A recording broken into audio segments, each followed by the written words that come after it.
കർത്താവിൽ ബഹുമാന്യരെ,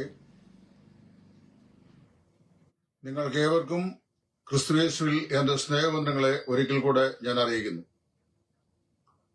ഇന്ന് കൊലോസ്യ ലേഖനം അതിന്റെ 4-ാം അധ്യായത്തിന്റെ 10 മുതലുള്ള വാക്യങ്ങളിൽ പൗലോസ് അപ്പോസ്തലൻ പരാമർശിക്കുന്ന പേരുകളിൽ പൗലോസിന്റെ ഒരു സഹപ്രവർത്തകനായിരുന്ന ദേമാസിനെ കുറിച്ചാണ് ചില കാര്യങ്ങൾ ഓർപ്പിക്കുവാൻ ഞാൻ ആഗ്രഹിക്കുന്നു. ഈ ദേമാസിനെ കുറിച്ച് പഠിക്കുമ്പോൾ വളരെ വ്യക്തതയോടുകൂടെ ദൈവത്തിന്റെ പരിശുദ്ധാത്മാവ് നമ്മെ ഓർപ്പിക്കുന്ന ചില സത്യങ്ങളുണ്ട്.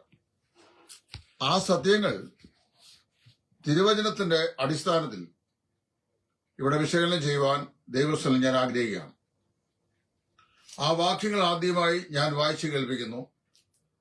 എന്റെ സഹപത്തനായ അരിസ്തർഹൂസും ബർന്നബാസിന്റെ മച്ചുനായ മർക്കൂസും, അവനെക്കുറിച്ച് നിങ്ങൾക്ക് കൽപ്പന കിട്ടിയിട്ടുണ്ടല്ലോ. അവൻ നിങ്ങളുടെ അടുക്കൽ വന്നാൽ അവനെ കൈക്കൊള്ളുവിൻ. യുസ്തൂസ് എന്ന് പറയുന്ന യേശുവും നിങ്ങളെ വന്ദനം ചെയ്യുന്നു. പരിച്ഛേദനക്കാരിൽ ഇവർ മാത്രം ദൈവരാജ്യത്തിന് കൂട്ടുവേലക്കാരായിട്ട് എനിക്ക് ആശ്വാസമായി തീർന്നു. നിങ്ങൾ ഒരുത്തനായി ക്രിസ്തുയേശുവിന്റെ ദാസനായി എപ്പഫ്രോസ് നിങ്ങളെ വന്ദനം ചെയ്യുന്നു. 14-ാം വാക്യം, ദേമാസും നിങ്ങളെ വന്ദനം ചെയ്യുന്നു. ഈ വേദവാക്യങ്ങളിൽ ഞാൻ വായിച്ചപ്പോൾ പൗലോസിന്റെ പരസ്യ ശുശ്രൂഷ കാലഘട്ടത്തിലേക്ക് എന്റെ ശ്രദ്ധയെ പരിശുദ്ധാത്മാവായ ദൈവം ഹഠാകർഷിക്കുകയുണ്ടായി. പുതിയ നിയമ ചരിത്രത്തിൽ മിഷണറി ആക്ടിവിറ്റീസിന് ഏറ്റവും പ്രസിദ്ധനായിരിക്കുന്ന വ്യക്തിയാണ് അപ്പോസ്തലനായ പൗലോസ്. ഈ പൗലോസ് ഏതാണ്ട് AD 32 വിശ്വാസത്തിലേക്ക് വരുന്നത് എന്ന് മനസ്സിലാക്കുന്നു. 64 വരെയുള്ള കാലഘട്ടം എന്നാണ് അറിയപ്പെടുന്നത്. 32 വർഷക്കാലം കർത്താവിന്റെ വേലയിൽ ഏഷ്യ, യൂറോപ്പ്, ആഫ്രിക്കയുടെ ഭാഗികമായ സ്ഥലങ്ങൾ ഇവിടെ സുവിശേഷം അറിയിച്ച മഹാനായ ഒരു വ്യക്തിയാണ്. യെരുശലേം തുടങ്ങി ഇല്യൂരിയ ത്രക്കോനി ദേശം വരെ എന്നാണ് അവന്റെ പ്രവർത്തനത്തെക്കുറിച്ച് അതിന്റെ പരിധിയെക്കുറിച്ച് പറഞ്ഞിരിക്കുന്നത്. ഈ പ്രവൃത്തികളുടെ പുസ്തകവും പൗലോസ് എഴുതിയ 14 ലേഖനങ്ങൾ, എബ്രായ ലേഖനം കൂടെ പൗലോസാണ് എഴുതിയെങ്കിൽ താൻ എഴുതിയ 14 ലേഖനങ്ങൾ കൂടെ ചേർത്ത് വായിക്കുമ്പോൾ പൗലോസിന്റെ കൂടെ സുവിശേഷ പ്രവർത്തനങ്ങൾ സഹകരിച്ച ധാരാളം ആളുകളുടെ പേരുവിവരങ്ങൾ പറഞ്ഞിട്ടുണ്ട്. ഞാൻ അവ എണ്ണി നോക്കിയപ്പോൾ എനിക്ക് മനസ്സിലാക്കാൻ കഴിഞ്ഞത്, ദമസ്കോസിന്റെ പടിവാതിൽക്കൽ വെച്ച് തനിക്കുണ്ടായ മാനസാന്തരം തുടങ്ങി റോമൻ സാമ്രാജ്യത്തിൽ വെച്ച് കർത്താവിന് വേണ്ടി താൻ ഗളച്ഛേദം ചെയ്യപ്പെടുന്ന സമയം വരെയുള്ള 32 വർഷക്കാലത്തെ തന്റെ പരസ്യ ശുശ്രൂഷകളിൽ ഏതാണ്ട് 93ഓളം ആളുകൾ തന്റെ കൂടെ സഹകരിച്ച് വിവിധ നിലയിൽ സുവിശേഷത്തിന് സാക്ഷ്യം പറഞ്ഞിട്ടുണ്ട്. 93 പേരുടെ പേരുകളാണ് അദ്ദേഹം രേഖപ്പെടുന്നത്. അതിൽ ചില സ്ത്രീകളും ഉൾപ്പെട്ടിട്ടുണ്ട്. അവരെല്ലാം ദൈവരാജ്യത്തിന് ശുശ്രൂഷ ചെയ്തവരാണ്. ഈ 93 ആളുകൾ തന്നോടുകൂടെ ശുശ്രൂഷ ചെയ്തതിൽ കൊലോസ്യ ലേഖനം, അത് കാരാഗ്രഹ ലേഖനമാണ്. കൊലോസ്യ ലേഖനം 4-ാം അധ്യായത്തിന്റെ 10 മുതൽ 14 വരെയുള്ള വാക്യങ്ങൾ 3 കൂട്ടം ആളുകളെ കുറിച്ച് അദ്ദേഹം പരാമർശിക്കുന്നു. ആദ്യത്തെ കൂട്ടം പറയുന്നത് men who stayed, പൗലോസിന്റെ കൂടെ ശുശ്രൂഷയിൽ സുസ്ഥിരരായി അധ്വാനിച്ച ആളുകൾ. 2, man who prayed, പൗലോസിന്റെ കൂടെ നിന്ന് അവന് വേണ്ടി പ്രാർത്ഥിച്ച വ്യക്തി. 3, the man who strayed, പൗലോസിനെ വിട്ടുപോയ വ്യക്തി. ശ്രദ്ധിക്കുക, the men who stayed, the man who prayed and the man who strayed. കൂടെ നിന്നവർ, പ്രാർത്ഥിച്ചവൻ, വിട്ടുപോയവൻ. അതിൽ കൂടെ നിന്ന ആളുകളുടെ പേരിൽ പറഞ്ഞിട്ടുണ്ട്. 3 ആളുകളാണ് പൗലോസിന്റെ കൂടെ നിന്നതായി പറയപ്പെടുന്നത്. ഒന്ന്, അരിസ്തർഹൂസ് എന്ന് പറയുന്ന ഒരു വ്യക്തി.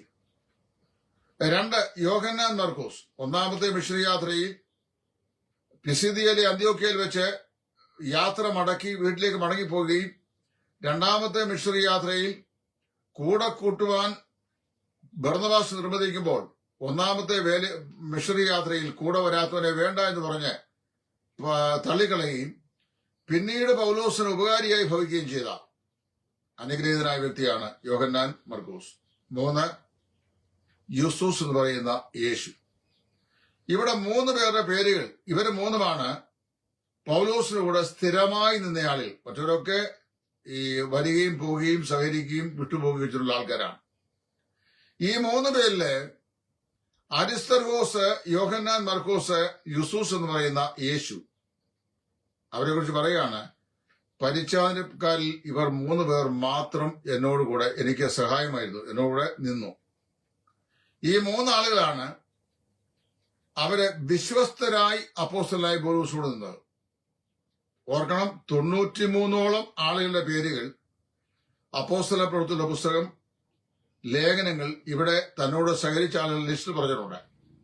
അവരിൽ തന്നോട് അന്ത്യത്തോളം വിശ്വസ്തത പുലർത്തിയ 3 പേർ പരിച്ഛേദനക്കാരുടെ, അതായത് യഹൂദന്മാരുടെ നിന്ന് തന്നെ സഹായിക്കാൻ കൂടെ കൂടിയ ആളുകളിൽ അരിസ്തർഹോസ്, യോഹന്നാൻ മർക്കോസ്, യൂസ്തൂസ് എന്ന് പറയുന്ന യേശു, ഇവര് 3 പേരാണ് പൗലോസിലൂടെ കൂടെ നിന്നത്.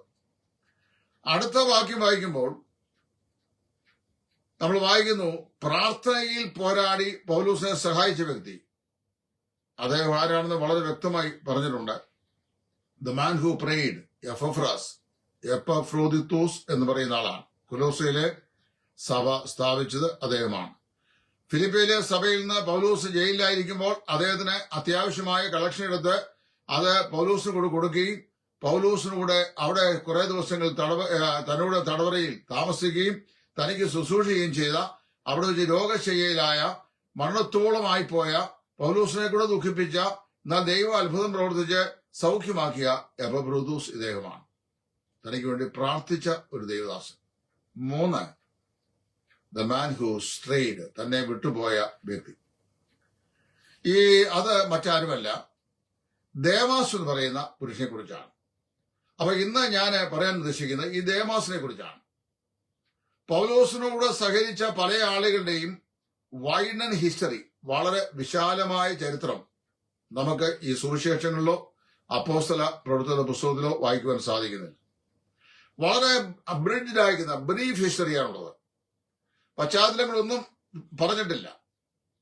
93 ആളുകൾ കൂടെ പല വിവിധ കാലഘട്ടങ്ങളിൽ തന്നോടെ ഉണ്ടായിരുന്നു. അവരുടെ ആരുടെയും വിശേഷങ്ങൾ, ചരിത്ര ആവിഷ്കാരങ്ങൾ, പശ്ചാത്തലങ്ങൾ ഇതൊന്നും പറഞ്ഞിട്ടില്ല. വളരെ കുറച്ച് മാത്രമേ നമുക്കറിയാൻ കഴിയുന്നുള്ളൂ. എന്നാൽ ഈ ദേമാസിനെ കുറിച്ച് പുതിയ നിയമത്തിൽ 3 പ്രാവശ്യം മാത്രമേ പൗലോസ് പരാമർശിക്കുന്നുള്ളൂ. 1, കൊലോസ് ലേഖനം 4-ാം അധ്യായത്തിന്റെ 14-ാം വാക്യം. കൊലോസ്യർ 4:14 ഇപ്പോൾ ഞാൻ വായിച്ചു കേൾപ്പിച്ച വാക്യം. 2, ഫിലേമോൻ 1:24. 3 നമ്മൾ വായിക്കുന്നത് ഇവിടെ ഈ 2 തിമോത്തി 4:10 അപ്പൊ ഇവിടെ ഇവനെ കുറിച്ച് പറയുമ്പോൾ, ഈ ദേമാസിനെ കുറിച്ച് പറയുമ്പോൾ വളരെ വിതുമ്പുന്ന ഫീലിംഗിൽ, ഹൃദയം തകർന്ന നിലയിലാണ് പൗലോസ് അദ്ദേഹത്തെ കുറിച്ച് പറയുന്നത്. അതിലാദ്യം പറയുമ്പോൾ ഈ കൊലോസ് ലേഖനം 4:14 ദേമാസ് എന്ന് പറയുന്ന ഒരു പേര് മാത്രമേ പറയുന്നുള്ളൂ. ദേമാസ്, മൈ ഫെലോ ലേബർ, എന്റെ കൂട്ടുപ്രവർത്തകനായ ദേമാസ്. അപ്പൊ ആ സമയത്ത് പൗലോസിന്റെ കൂടെ സഹപ്രവർത്തകനായി ഇദ്ദേഹം സ്വീകരിക്കുക. ദേമാസ് പൗലോസിനോട് കൂടെ സഹകരിച്ചത് 1-ാം മിഷണറി യാത്രയിലായിരുന്നു, 2-ാമത്തെ മിഷണറി യാത്രയിലായിരുന്നു, അതോ 3-ാമത്തെ മിഷണറി യാത്രയിലായിരുന്നു, യെരുശലേമിൽ നിന്ന് റോമിലേക്ക് പോകുന്ന ആ യാത്രയിലായിരുന്നു? ഈ കാര്യങ്ങളൊന്നും ബൈബിൾ വ്യക്തമായി പറയുന്നില്ല. All those things are quite ambiguous. ഒന്നും വ്യക്തമല്ല. എന്നാൽ ഇവിടെ പറയുമ്പോൾ അവനെ കുറിച്ച് പറയുന്ന 3 പരാമർശങ്ങൾ. ഒന്ന്, ദേമാസ് മൈ ഫെലോ ലേബറർ. അവന് 3 മറ്റ് ആളുകളോട് ലിങ്ക് ചെയ്താ പറയുന്നത്. ആരോടൊക്കെയാണ്? മർക്കോസ്, അരിസ്തർഗോസ്, ലൂക്കോസ്. മർക്കോസ്, അരിസ്തർഗോസ്, ലൂക്കോസ്, ഈ 3 ആളുകളോട് ബന്ധപ്പെടുത്തിയാണ് എന്റെ സഹപ്രവർത്തകനായ കൂട്ടുപ്രവർത്തകനായ ദേമാസ് എന്നവനെ കുറിച്ച് പറയുന്നു. 2-ാം പ്രാവശ്യം പറയുമ്പോൾ ഫിലേമോന്റെ ലേഖനം 1-ാം അധ്യായത്തിന്റെ 24-ാം വാക്യമാണ്. ഫിലേമോൻ 1:24. അവിടെ പറയുമ്പോൾ ദേമാസ് എന്ന് മാത്രമേ പറഞ്ഞിട്ടുള്ളൂ. തന്റെ പേരിനോട് ചേർത്ത് യാതൊരു വിശേഷവും പറഞ്ഞിട്ടില്ല. കൊലോസ്യർ 4:14 എന്റെ കൂട്ടുപ്രവർത്തകനായിരിക്കുന്ന ദേമാസ് എന്ന് പറയും. ഫിലേമോന് 1:24 പറയുമ്പോൾ ദേമാസ് എന്ന് മാത്രം പറയുകയും ചെയ്തിട്ടുണ്ട്. വേറെ ഒരു വിശേഷവും അദ്ദേഹത്തെ കുറിച്ച് പറഞ്ഞിട്ടില്ല. എന്നാൽ 2 തിമോത്തി 4:10 പറയുമ്പോൾ ദേമാസ് ഈ ലോകത്തെ സ്നേഹിച്ചിട്ട് എന്നെ വിട്ട് തെസ്സലോനിക്കയിലേക്ക് പോയി എന്ന് വായിക്കുന്നു. അവിടെ ഈ ലോകത്തെ എന്ന് പറഞ്ഞാൽ ഈ ലോകത്തുള്ള സർവത്തെയും, അതായത് സിസ്റ്റംസ് ഓഫ് ദിസ് വേൾഡ്, ഈ ലോകത്തിന്റെ മുഴുവൻ സംവിധാനത്തെയും, ഈ നാം ആയിരിക്കുന്ന ഈ ലോകത്തിന്റെ വസ്തുക്കളെയും വസ്തുവകളെയും അതിനെ സ്നേഹിച്ചിട്ട് എന്ത് ചെയ്തു? പൗലൂസിനെ ഉപേക്ഷിച്ച് അദ്ദേഹം തെസ്സലോനിക്കയിലേക്ക് പോയി എന്ന് വായിക്കുന്നു. കൺമോഹം, ജഡമോഹം, ജീവനത്തിന്റെ പ്രതാപം, ഇത് 3മാണ് കർത്താവിന്റെ വേലയിലായിരിക്കുന്ന ദൈവദാസന്മാരെ പോലും മറ്റുള്ള ആത്മാർത്ഥതയുള്ള സഹപ്രവർത്തകരിൽ നിന്ന് അകറ്റി നിർത്തുകയും കർത്താവിൽ തന്നെ ദൂരവെ എറിഞ്ഞു കളയുകയും ചെയ്യുന്നത്. പല ആളുകളെയും നമുക്കറിയാം. എന്റെ അനുഭവത്തിലൊക്കെ ഞാൻ ശുശ്രൂഷയിൽ തികഞ്ഞ ആത്മാർത്ഥതയോടെ, സത്യസന്ധതയോടെ, വിശ്വസ്തയോടെ ചെന്ന് സഹകരിച്ചിട്ടുള്ള ചില ആളുകൾ തങ്ങളുടെ നിലനിൽപ്പിന്, തങ്ങളുടെ ധനസമ്പാദനത്തിന്, സമൂഹത്തിൽ തങ്ങൾക്കുള്ള സ്ഥാനമാനങ്ങൾക്ക് അവർക്ക് അർഹമാക്കുന്ന ബഹുമാനവും ആദരവും ലഭിക്കത്തില്ല എന്നുള്ള ഭയം കൊണ്ട് നമ്മളെ വിട്ട് അകന്ന് പോയ ആളുകൾ പലരുമുണ്ട്. ഏറ്റവും ഒടുവിലത്തെ അനുഭവം വരെയുണ്ട്.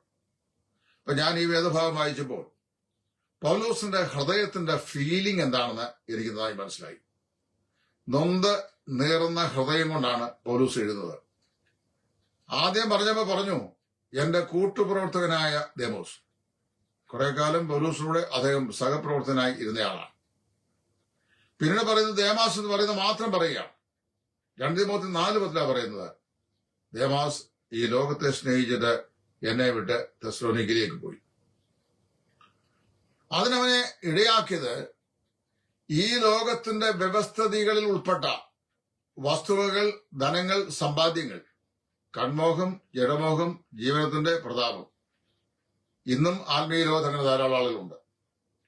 വളരെ സത്യസന്ധമായി ദൈവവചനം സംസാരിക്കുകയും നിഷ്കളങ്കമായി ഏർപ്പെടുകയും ദൈവവചനത്തോടും ദൈവത്തോടും വളരെ വിശ്വസ്ത പുലർത്തി യാതൊരു മുഖവും നോക്കാതെ വളരെ സത്യമായി സത്യം വിളിച്ചു പറയുകയും ചെയ്യുന്ന ആളുകളോട് കൂടെ സഹകരിച്ചാൽ കൺവെൻഷനുകൾ, ക്യാമ്പുകൾ, വിവാഹ ശുശ്രൂഷകൾ, വീട് കൂതാശകൾ, ശവമടക്കൽ ശുശ്രൂഷകൾ, വിദേശ യാത്രകൾ, സഹോദരന്മാരുടെ ഔദാര്യമാകുന്ന സാമ്പത്തിക സഹായങ്ങൾ, പിന്നെ ഇതൊക്കെ ലഭിക്കാൻ ഉള്ള സാധ്യതകൾ കുറഞ്ഞു പോകും എന്ന് ചിന്തിച്ച് ഈ ദേമാസ് ഇതുപോലെ ചെയ്യുന്ന ആളുകൾ ഇന്നുമുണ്ട്. അങ്ങനെയുള്ളവരെ നമുക്ക് നമ്പാനോ വിശ്വസിക്കാനോ സാധിക്കുകയില്ല. പുറമേ കാണുന്ന സ്ഥിതി കണ്ട് നമുക്ക് അകമേ അളക്കാൻ സാധിക്കുകയില്ല. ഈ ദേമാസ് പൗലൂസിനെ വിട്ട് പോയി. എത്ര സങ്കടകരമായ ഒരനുഭവമാണ്. കർത്താവിന്റെ വേലയിൽ സഹകരിക്കുന്ന ആളുകൾ അന്ത്യത്തോളം ആ കൂട്ടായ്മയിൽ തുടരണം എന്നാണ് ദൈവം ആഗ്രഹിക്കുന്നത്. പക്ഷേ പല ആളുകൾക്കും സഭാചരിത്രം പഠിക്കുമ്പോൾ അങ്ങനെ അവസാനത്തോളം ആദ്യ ബന്ധം മുറുകെ പിടിക്കാൻ കഴിയാതെ ഇടയ്ക്ക് വെച്ച് പോയ ആളുകളുണ്ട്. ദാവീദിന്റെ ഉറ്റ സ്നേഹിതനായിരുന്നു യോനാഥാൻ. അവന്റെ സ്നേഹത്തെക്കുറിച്ച് അവന്റെ മരണത്തിങ്കൽ ദാവീദ് പാടിയത് നിന്റെ സ്നേഹം കളത്ര സ്നേഹത്തിലും വിസ്മയമരുത്. അതായത് ഭാര്യയ്ക്ക് ഭർത്താവിനോടുള്ള സ്നേഹത്തെക്കാൾ അതിര് കവിഞ്ഞ സ്നേഹമായിരുന്നു യോനാഥാന് ദാവീദിനുണ്ടായിരുന്ന സ്നേഹം.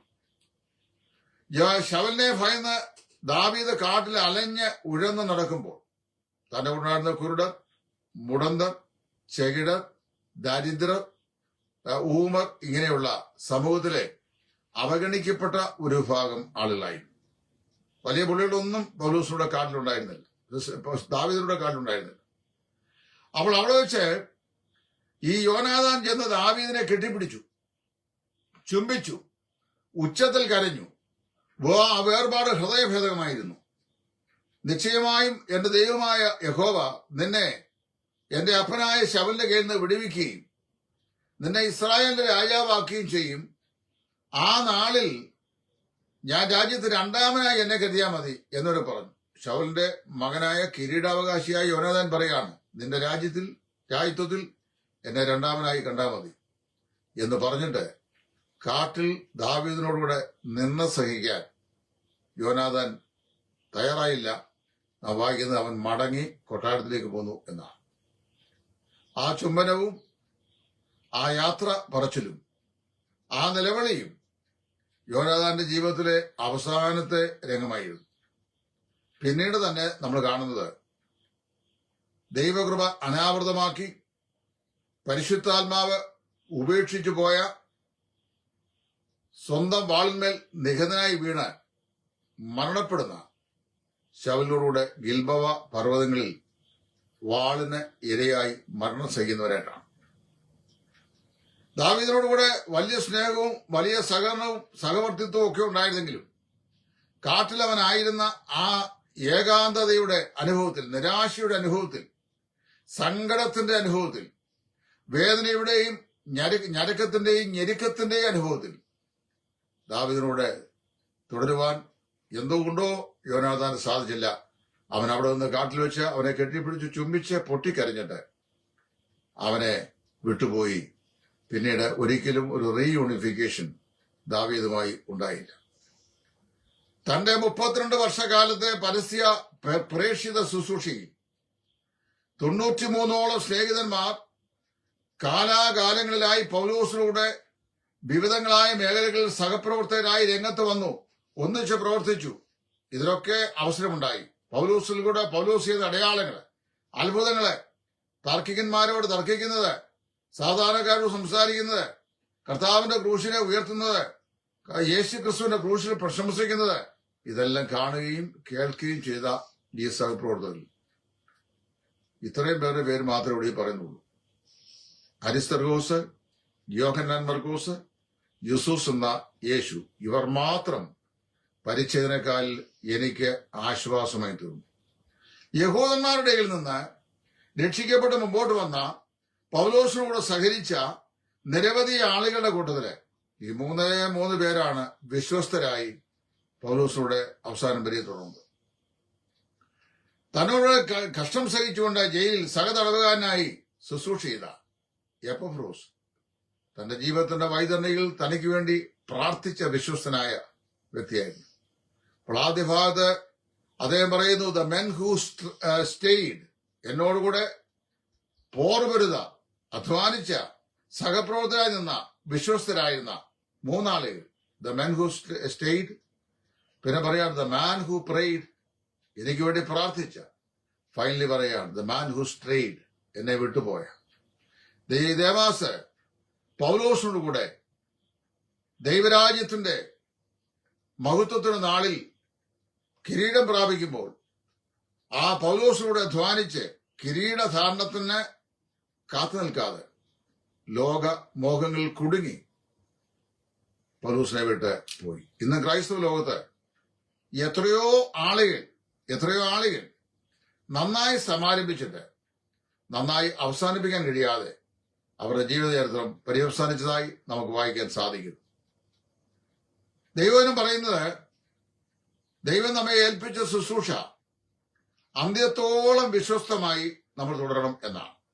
അത് ഏത് ശുശ്രൂഷ ആയിക്കോട്ടെ, ദൈവം ഏൽപ്പിച്ചതാണ് ശുശ്രൂഷയെങ്കിൽ അവസാനം വരെയും അത് സൂക്ഷിപ്പാൻ, വിശ്വസ്തമായി സൂക്ഷിപ്പാൻ നാം കടപ്പെട്ടവരാണ്. ഭൗതിക നന്മകൾ പ്രതീക്ഷിച്ചും മറ്റുള്ള ആളുകളുടെ അപ്ലോസുകൾ ലഭിക്കാൻ വേണ്ടിയും പ്രസംഗവേദികൾ എങ്ങനെയെങ്കിലും തട്ടിക്കൂട്ടാൻ വേണ്ടിയും ആളുകളെ സഹപ്രവർത്തകരെ നിഷ്കളങ്കന്മാരായ സഹോദരന്മാരുടെ സഹകരണം കാണിക്കാതെ അവരോട് മനഃപൂർവ്വമായി അകൽച്ച കാണിക്കുന്ന സഹപ്രവർത്തകരായ ധാരാളം ആളുകളുണ്ട്.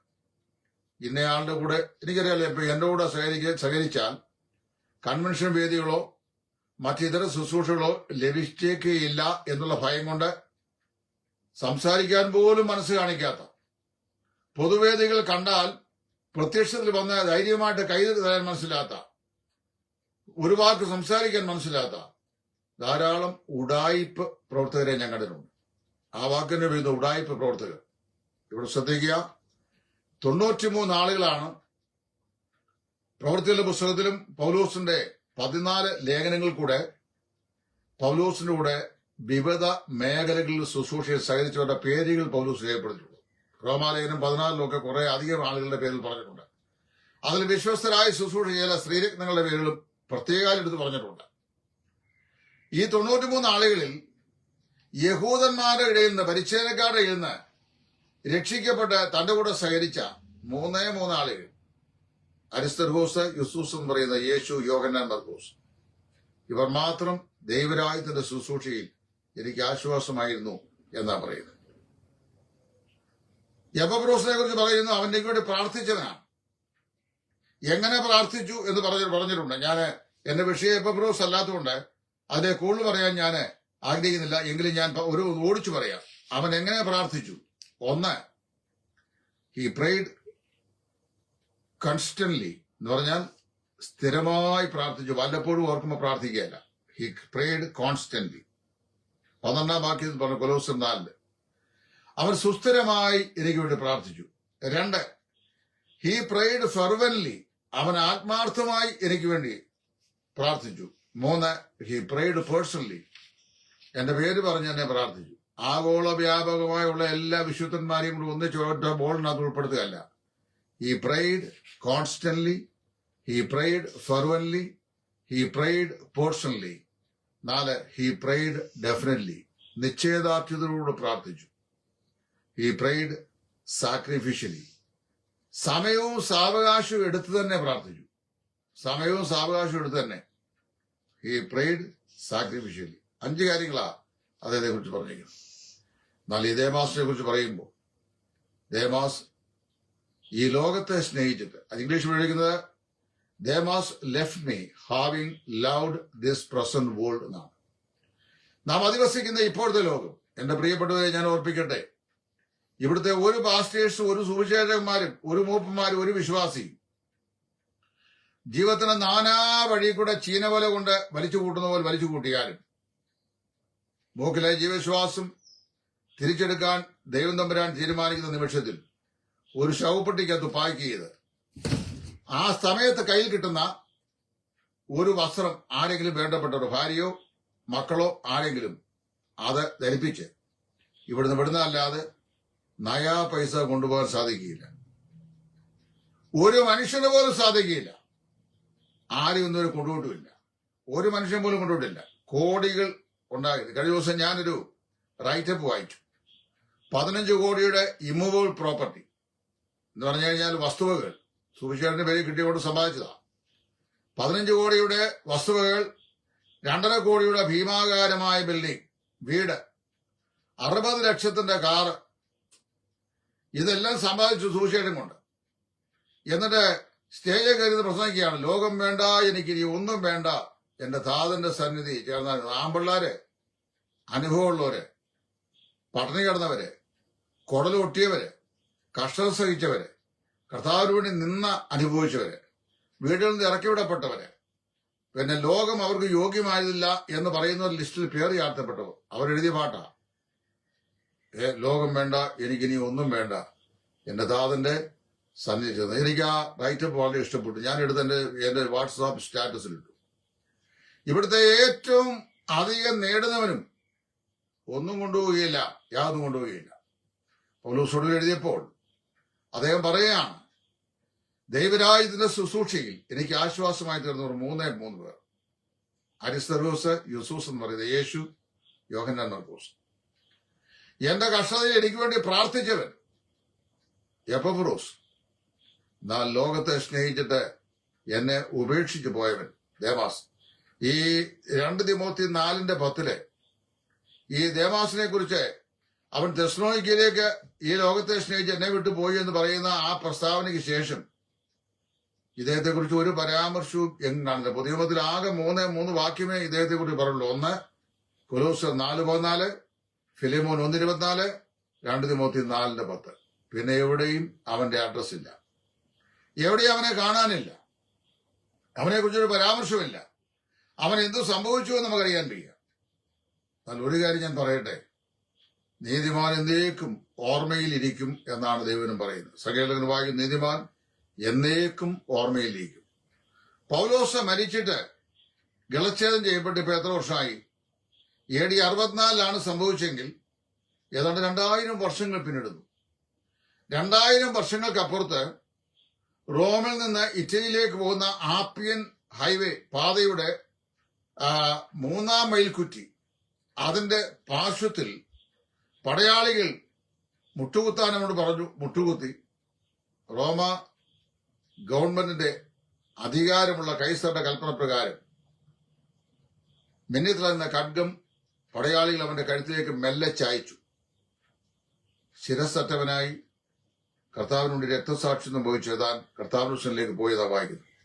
സമീപകാലത്ത് കുറെ കൂടെ ഡീപ്പായിട്ട് ഞാൻ സ്റ്റഡി ചെയ്തു.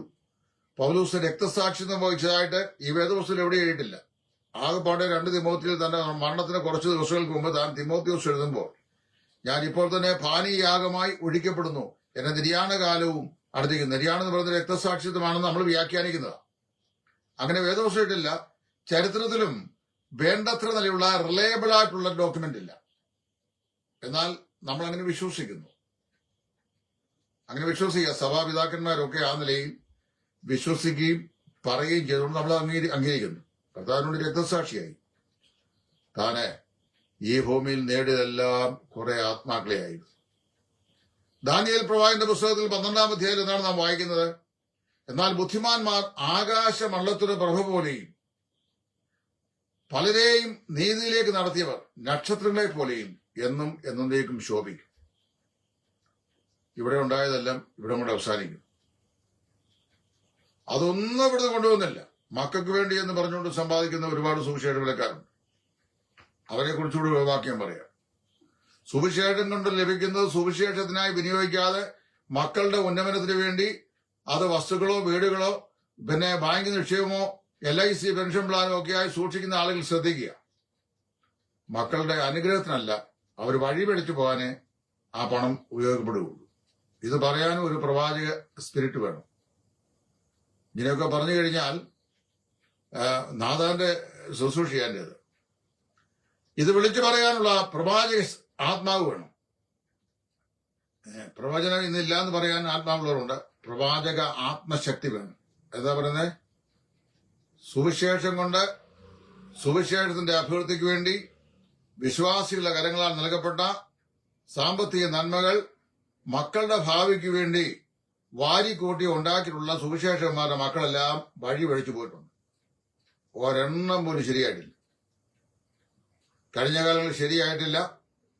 ഇന്നുള്ളത് ഉണ്ടെങ്കിൽ ശരിയല്ല, മേലാലുള്ളത് ശരിയാകുകയില്ല. എന്താ അറിയാമോ? അത് കർത്താവിന് വേണ്ടി തന്നാണ്, സുവിശേഷത്തിന്റെ അഭിവൃദ്ധിക്ക് വേണ്ടി തന്നാണ്.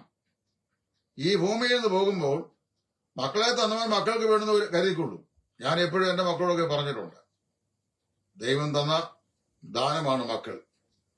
അവർക്ക് വേണ്ടിയുള്ള ഭാവി ദൈവം കരുതിക്കൊള്ളൂ. അവർ ജോലി ചെയ്ത് ജീവിക്കണം. ജോലി ചെയ്യാൻ കഴിയാതെ വണ്ണം അലസന്മാരായി മക്കൾ തീരതൊക്കെ വേണം. സുവിശേഷത്തിന്റെ പേരിൽ കർത്താവ് തന്ന വകകൾ മക്കളുടെ സുഖജീവിതത്തിന് വേണ്ടി സുഖസൂക്ഷിപ്തിക്കായി സൂക്ഷിച്ചു വെച്ചാൽ ആ മക്കൾക്ക് അത് പ്രയോജനപ്പെടുകയില്ലെന്നാണ് ചരിത്രത്തിലൂടെ ദൈവം തെളിയിച്ചിട്ടുള്ളത്. പൗലോസ് പോകുമ്പോൾ ഒന്നുമില്ല. അതിന് തൊട്ടു മുമ്പല്ലയോ തിമോത്തിയോസ് ലേഖനം എഴുതുമ്പോൾ അദ്ദേഹം പറയുകയാണ്, യോഹന്നാൻ മർക്കോസ് എനിക്ക് വളരെ പ്രയോജനമുള്ളവൻ, അവനെ ശീതകാലത്തിന് മുമ്പേ എന്റെ അടുക്കൽ വരുവാൻ അവനെ ഉത്സാഹിപ്പിക്കാം. ഞാൻ ത്രോവാസിൽ കർപ്പൂസിന്റെ പക്കൽ വെച്ചിട്ട് പോകുന്ന എന്റെ ചർമ്മലിഖിതവും പുതപ്പും കൂടെ കൊണ്ടുവരുവാൻ അവനെ പ്രോത്സാഹിപ്പിക്കുക എന്നൊക്കെ പറയും. ഇതുപോലും കയ്യില്ലാത്ത അവസ്ഥയാണ്. താന് കർത്താവിന് വേണ്ടി ഇപ്പൊ പൗലൂസിനെ കുറിച്ച് പ്രസംഗിക്കുമ്പോൾ നമുക്കൊക്കെ 7 നാവാണ്. പൗലൂസ് അന്നത്തെ കാലത്തെ വലിയൊരു ഷിപ്പിന്റെ ഉടമസ്ഥന്റെ ഒന്നിലധികം ഷിപ്പുണ്ടായിരുന്ന വലിയ ഷിപ്പിംഗ് കമ്പനി മാനേജറുടെ മകനായിരുന്നു, ഏക മകനായിരുന്നു. പിന്നെ ഗമാലിയലിന്റെ പാദപിടിൽ പഠിച്ചവനായിരുന്നു, യഹൂദ റബ്ബായി ആയിരുന്നു. തനിക്ക് യഹൂദ സൊസൈറ്റി വലിയ പുള്ളിയാകാമായിരുന്നു. ഇതെല്ലാം നമ്മൾ പറയും. എന്നാ പൗലൂസ് ഒന്നുമില്ലാത്തവനായിട്ടായി ഭൂമിയിൽ ജീവിച്ചതറിയാം. അതായത് ലോകത്തിന്റെ യാതൊന്നും ഇല്ലാത്തവനായി കർത്താവിന്റെ സ്ഥലിലേക്ക് പോകുമ്പോൾ കൈമലർത്തി മഹാനായ അലക്സാണ്ടർ പറഞ്ഞ പോലെ വെറും കൈയായി ഞാൻ പോകുന്നു എന്ന് പറഞ്ഞുകൊണ്ടാണ് അദ്ദേഹം പോയത്. എന്നറിയാവോ? നിത്യതയിൽ കായ് നിറയെ കർത്താവിൽ നിന്ന് പ്രതിഫലം ഏറ്റുവാങ്ങാൻ. ഈ ദേമാസിനെ കുറിച്ചുള്ള എന്റെ ഈ സ്റ്റഡിയിൽ വളരെ ഹൃദയം നന്നാണ് പൗലോസ് ഈ വാക്കിൽ പറയുന്നത്. ആ പറയുന്ന വാക്കുകളുടെ സീക്വൻസ് ശ്രദ്ധിക്കണം. എന്റെ സഹപ്രവർത്തകനായ ദേമാസ്, കൊലോസ്യർ 4:14. വെറും ദേമാസ്, ഫിലേമോൻ 1:24. ഈ ലോകത്തെ സ്നേഹിച്ച് തെസ്സലോനിക്കയിലേക്ക് പോയ ദേമാസ്. പല പ്രവർത്തകരും പല ആളുകളോടും കൂടെ സഹകരിച്ച് നിൽക്കുന്നത് ഭൗതികമായ ഏതെങ്കിലും നന്മകൾ അവരിൽ നിന്ന് ലഭിക്കുമോ എന്നുള്ള പ്രതീക്ഷയിലാണ്. തങ്ങളുടെ പ്രതീക്ഷയ്ക്കനുസരിച്ച് ഭൗതികമായ നന്മകൾ ലഭിക്കുന്നില്ലെങ്കിൽ എന്ത് സംഭവിക്കും? അത് ലഭിക്കാൻ സാധ്യതയുള്ള ഇടങ്ങളിലേക്ക് ഇവരെ വിട്ടുപോകും.